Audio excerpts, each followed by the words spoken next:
In today's tutorial, let's do a super granny scarf, and this is really neat. You don't have to make it as long as you don't want to.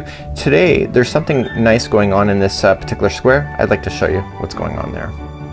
Welcome back to the Crochet Crowd as well as Yarnspirations.com. I'm your host Mikey. Today we're going to do another super scarf. It's a super granny scarf where these granny squares are just kind of sewn to each other in order to form a scarf. Of course, if you don't want a scarf that's 100 inches long, you can stop earlier, and these squares are actually a very fair size. But what's going on in the center here? Do you see it? No, probably not. I'm going to show you what example looks like, because I actually think this color is actually hiding some of the texture, well, at least in this photograph, of what's going on. And of course the colors in any pattern are just suggestions. So here's what one of the squares looks like. So it has a center like this, and then it begins to transition back to a square in order to get it. So you can change colors as often or as little as you wish, and in today's pattern is suggesting the Caron Simply Soft yarn with a 5mm size H crochet hook today. I'm gonna get you started on this pattern where it's gonna transition from a circle to a square, and then the remaining is just a matter of just growing it out as if you're familiar with granny squares. And then at the end I'm gonna show you a technique of being able to put these together, and then we have another video for fringing in order to follow if you would like to do that. But let's get started, and I'm going to keep my same color scheme, and of course every square doesn't need to be the same color for you. You can be creative and do whatever you want. So quickly back to the pattern, we have all of the colors that you would like to do if you wanted to match exactly what the model is wearing, and then there's a crochet diagram which I love, so you can see how things are working up, and to me I love the diagrams. It's just what makes it easy, and you can see how that we follow it up on an edge, and then we continue to start. So I'm going to be demonstrating how to do this, and then once I get beyond the square then, or beyond the circle, and it becomes standard, then I'm going to leave the rest for you, and then you can finish it off on your own, and then I'll show you how to do the whip stitching to put them together. So let's begin to start, and we're going to create a slip knot. Now I know the white is kind of difficult to see on my background, but I want to keep the colors consistent within my project. So I'm going to start off with a slip knot. Remember that it never counts as one when it's on the hook. So we're going to then chain 4. So 1, 2, 3, and 4, and insert your hook into the beginning chain just like that, and then it's yarning over and pulling it through. When I go to start round number 1, what I want to do is to put this straggler around the ring as if it's part of it, and therefore it get hidden so you'll never see the starting strands of your granny square. Let's move along to round number 1. So round number 1, we're gonna immediately go right for a circle. So we're gonna chain up 3. So 1, 2, 3, and this 3 counts as a double crochet. So we want to double crochet 11 more times into the center of the ring. So just yarning over, going right into the center of the ring, making sure that this straggler is right over top of the ring so it gets stuck underneath, and I want you to double crochet. So let's count those out together. So that was 1, and I want a total 11 of those, and 2, 3, 4, 5, 6, 7, 8, 9, 10, and 11. So remember that chain 3 counts as a double crochet, so count that one, and there should be a total of 12. So 1, 2, 3, 4, 5, 6, 7, 8, 9, 10, 11, and 12. Once you're satisfied with that and you got your 12, just join it to the top of the beginning chain 3, and that is round number 1. So now that you've buried that straggler in, just grab your scissors at this time and just get rid of that straggler now so that it's out of your way. You don't have to ever see it again, and now you never saw where your starting point is. And let's move along to round number 2.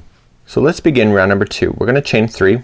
It's counting as a double crochet, and we're gonna come right directly into the same space right underneath, and you're gonna double crochet again. Each one of these 12 are gonna each have 2 double crochets coming out of it. So move over to the next one, next stitch available to you, and place 2 double crochets into that one too. So 1 and 2.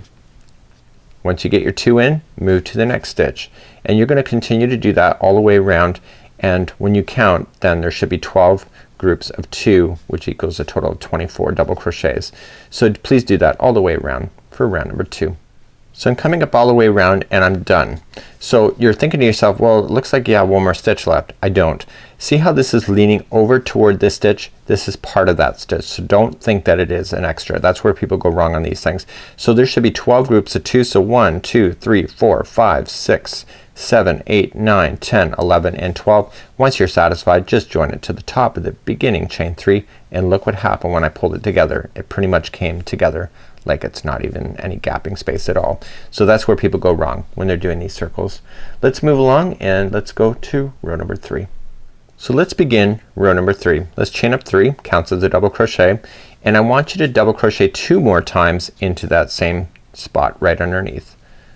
So this one's slightly different from anything else that I've done with these granny squares generally, and this is kind of unique. So once you get your 3 done, so see, chaining 3 counts as 1, so 1, 2, 3. You're going to then chain 1. You're going to skip 1 stitch and go to the second over, and you're going to do 3 more double crochets into the next one. So 1, 2, and 3, just like that. Once you get that done, chain 1, skip 1 stitch, go to the second over, and put 3 more into the next. Please do that same idea going all the way around. So I'm coming up all the way around and I'm just putting my last 3 double crochets into the final. Okay, so skip 1 and then I'm back at the beginning. So chain up 1 first and then just join. So this is where I say goodbye to this color. This is done for me. This is just a personal choice to change it at this moment. So to change my colors, all I'm just gonna do is snip my yarn, and I'm just going to pull it over and push it through the hook. I'll pull it through the hook, or pull it through the loop, sorry, and I'm gonna weave in and out of these stitches, and I want to get to a gapping space so that the gapping space is where things get held into position. So I want to make sure at least crosses one of those. 2 of them is better if you wish. So I'm just gonna keep on going, and it's the only way to really kind of hide these loose ends when you're doing granny squares, because it can fall out, especially if you're changing a lot of colors all the time. So this is kind of the way I do it. If you have a better way, then of course by all means go for it. So once you get that satisfied in there, just trim it down, and let's move on to the next color. And my color is going to be this beautiful one. This is called Orchid by Caron Simply Soft, and let's move on to that one, which is row number 4. So let's create a slip knot to begin. This is my own personal choice, and what I'm gonna do is that I'm going to look for any chain 1 space. So see how they're working groups of 3? That's a chain 1 space right that's in between them. You can go into any one. I like to just kind of mix and match where my startings are, so I just choose somewhere else on the circle. It doesn't matter, they're all equal. So I'm just going to just pull it through and attach, and I'm just going to then begin. So I'm gonna chain up 3, so 1, 2, and 3 counts as a double crochet, and in this one I want to double crochet a total of 2 more times. So there's a total of 3 of them into the same space. So between this row and the last one, this time we're going to chain up 2 and then skip over to the next chain 1 space and just 3 double crochets there. So the only difference is that we're adding an extra chain in order to have this granny square really kind of growing out a lot quicker. So chain 2, move to the next chain 1 space, and please do that all the way around. And I'll see you at the end of this round. So I'm coming up all the way around and I'm placing my 3 double crochets into the chain 1 space. It's kind of neat, kind of reminded me of a clock. And then to finish off, chain 2 and then just join to the top of the beginning chain 3 that you'd started with, like that. So at this point at the other side is that you would have had a straggler, so you can safely trim that out, and that's gone. So let's move along to round number 5. In round number 5, what's gonna happen now, just you see here, this is the circle where we are. Round number 5, now we're going to then go right to a square. So we're gonna start off right in the corner, and we're gonna just start off with some trebles to begin, and then we're gonna carry on. So 1 space here is gonna have a corner, 2 spaces are a flat edge, and then the next space is another corner. So it repeats that way going all the way around. So we have this again, so we got the corner, 2 spaces are a flat edge, and then the next space is a corner. Do you see that? So as long as you can understand that, it makes it quite easy to be able to follow along. So let's go for row number 5. So let's go for row number 5. We're now going to convert this into a square. Let's chain up 4. So 1, 2, 3, 4. That counts as a treble. And into the same space right directly underneath, I need you to wrap the hook twice for a treble, and I want you to treble 2 times. So that was 1, and wrap the hook again twice, and then that's doing another treble. So these are trebles, so they're a lot bigger than original ones. So we're gonna chain up 1, and we're gonna move to our first space. So this is a flat side, so there's only gonna be 3 double crochets there. So 1, 2, and 3, followed by a chain 1. Then you go to another space, which is still gonna be a flat side, so there's only gonna be 3 double crochets in that one. So 2 of them in a row are the flat sides. Chain 1. So now here's the next one. So you got your flat sides done, there's 2 in a row, so this must be a corner. So to do a corner, you're gonna treble a total of 3 times. So 1, and treble again for 2, treble again for 3. Okay, so you got one partial of the corner done. So you're gonna then chain 3, 1, 2, 3, coming into the same corner, wrap it twice for a treble, and treble again 3 times. So now you've just completed a full corner. So when we started, we only started with a partial corner, and we'll finish that corner when we get back all the way to the spot over here. So we've only done 1/2 of the corner at this point. So chain up 1, let's do a flat edge. Remember, it's putting 3 double crochets in a row into the space, followed by a chain 1, move to the next one, which is still a flat space because there's 2 in a row. So 1, 2, and 3, chain 1, and then the next one is a corner. So the corner, remember, is a treble 3 times,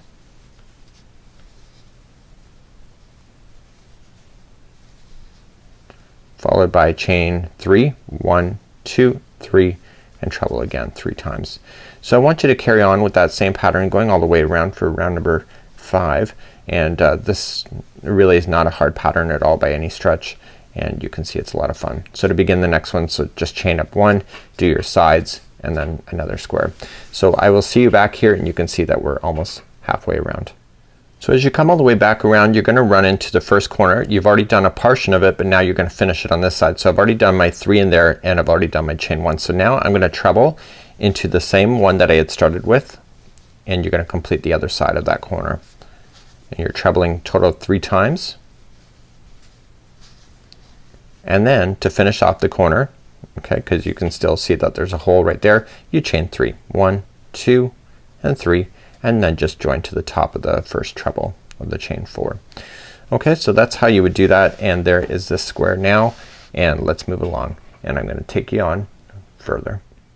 I'm now gonna take you on to round number 6. And now 6, 7, 8, 9, and 10, so there's 5 rows now from this point, is all gonna be identical to each other. And I'm gonna show you only once, because the reality is that these spaces that you see here just get more and more. The corners are always gonna be the same. So this is now converted back into a regular granny square. So let's chain up 3, 1, 2, and 3, and then we're just gonna double crochet into the same space right underneath 2 more times. So that chaining 3 counts as a double crochet. And then just chain up 1 and look for the next space. Originally when you go to start doing this, you're thinking, wow, it's gonna be kind of loose, but the reality is once it gets all the way around, you'll see that it really comes back in balance. So 3, and then chain 1, go into the next space for another 3. So every time you revolve around this, you're gonna get more spaces between the corners, so you just fill them in with 3 double crochets, followed by a chain 1 after that's done. So I'm about to hit my first corner right there. So chain 1. So the corners are always gonna be the same. There's gonna be 3 double crochets to start. It's gonna be 2 chains, 1 and 2, and then 3 more double crochets into the same corner. Just like that. Okay, so now you just move along your sides again. So chain up 1, and then the next space is 3 double crochets. So continue to do that same idea going all the way around. I'll meet you at the end, and I'll show you how to finish this round, and then just get you started in the next, and I'll leave the rest for you to do. And I do a color change after this particular row as well, or round as well, and just follow whatever you want is in your heart for design, or just look at the pattern if you're influenced to make the same example as the model is wearing. So continue to do that all the way around. So as you get all the way back around, the last corner is the one that you started with, so there's already a half already done, so you just finish it off with 3 double crochet and then finish it off with chain 2 and then just join it to the top of the chain 3 that you'd started with. So at this point for myself is that then there's only 4 more rounds left, and so the next 2 rounds are a different color. So I'm just gonna change out my color with you on screen, and so I'm just trim my work, pull it through, and I'm just gonna weave it through. And I want to get it so it's gonna, the next time there's stuff going into the gap space, so it's gonna hold it down into position, and then as long as I get to the first gapping space, that's also gonna hold it into position as well. So I like to just do it that way, just makes it more peace of mind for myself, and then I trim. So let's begin, and I'm going for gray next in my particular color scheme. So when I start colors, I start off with a slip knot, and every round from this point from the last one is all identical. So I'm just gonna choose a different corner to go into. I just like to randomize it a bit. It just is my thing. So I just attach it, chain up 3, 1, 2, 3, going into the same space underneath for 2 more double crochets like so. So I just covered this and chain 1, move to the next space, and then there's 3 double crochets into the same one. And then in corners again, it's always the same, a 3 double crochet, 2 chain, 3 double crochet, and then just revolve all the way around. So the next time I see you, I will have the whole square done, and then I'm gonna show you a sewing technique of whip stitching in order to put these together in order to have a really beautiful seam if you're gonna wear it as a scarf. And you can also use the same technique if you're doing Afghan or throw work or anything like that. And I'll see you at that time. So in just finishing up my final revolution, there's a total of 10 revolutions around here, 10 rounds to make this granny square. And of course if you want to make it bigger, you can continue. If you didn't want it so big, you can stop earlier. As long as you're consistent, you know, you are the artist at the end of the day, so you can do what you want. So just continuing to go as normal, and now I'm gonna completely fasten off at this point, and I am done making the square. So what I would recommend to you is that if you're gonna do the scarf as is, probably get all your squares done first and then lay them out on the table and determine how many you want to do, unless you want to do the entire super scarf, and then you can just make it to the length that you would like to do. So at this point I'm going to show you how to do a whip stitch in order to bring these together so you have a really beautiful seam through. And there's different ways of doing it. Some people like to single crochet, other people like to bunch their edges together. I'm gonna show you an invisible seam that is actually really quite desirable, and etc. So let's just finish that off, and I'm going to grab my yarn and I'm gonna show you what to do next. So this is another super scarf that I did, and this is using the Caron Cakes yarn, and I did the fringing afterwards, so you might see that as I turn it around. So this is done with an invisible seam that is joining these squares together. Now because all the squares are the same size, is that they just match directly to each other as they begin. So this particular one that we're working on is that they're just lining up like so. So forget that you see this one up here, and they just kind of go stacked. So you could just do anything that you want to do it. And this is an invisible seam. It has a really beautiful finish on the front side and the back, and it's a whip stitching using a technique of just using one of the loops. And that's what I'm going to show you today. So I'm gonna need you to grab some yarn.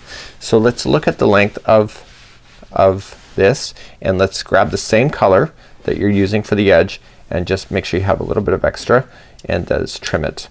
You're gonna need a darning needle for this particular element to it, and I'm just grabbing that here off screen, and I want to put the darning needle onto this strand, and on the other side I want you to form a slip knot. And this is my own kind of idea in order to really kind of not be paranoid that it's gonna fall apart. So now I got my strand ready, but what am I gonna do? I'm gonna show you exactly how to do the invisible seam. So here I have 2 granny squares that are identical, and I'm only attaching them here. So then the next one will then be attached here. So for my scarf. So it's, you see it's quite a distance. So let's take a look at the stitch work. So remember that when we had stitches, we have 2 loops. Okay, so we have 2 loops make 1 stitch, just like you see here. Let me zoom in on that, and let me just show you that in a second. See? So you see that there's 2 loops. Okay, so the first one closest to you is a front loop and the other one away from you is the back loop. And so what I want you to do is pay attention to these loops, because where you attach this yarn together matters, and being able to make it do a beautiful join. So let me just back away the camera a little bit and then I'm gonna show you exactly what to do. So the technique is to have the front sides facing up. So the good sides are facing up. You can see that there's a definite difference of one side versus the other. So if you see it like this, you see it doesn't look the same. So you want to make sure your sides are facing up just for your ease.